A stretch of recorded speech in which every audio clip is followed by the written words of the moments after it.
Welcome to Penrose Learning, where we make understanding easy. You'll start by confirming prerequisites.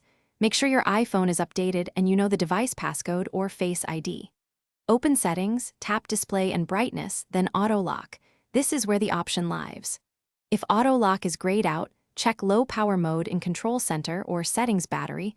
Low power forces never off. Once done, you'll be ready to change behavior. Set a short timeout first to verify the system responds before choosing a longer interval. Now adjust the auto lock value and understand why it matters. Shorter times save battery and reduce accidental taps, while never keeps the screen awake for tasks. Select 30 seconds or 1 minute to test responsiveness. Tap the chosen option and wait for the screen to time out.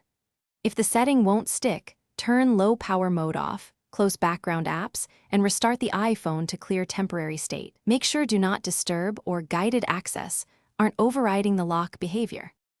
Finish by confirming the final configuration and preparing a recovery path. If auto lock still misbehaves, check Settings General VPN and Device Management for profiles that lock the option.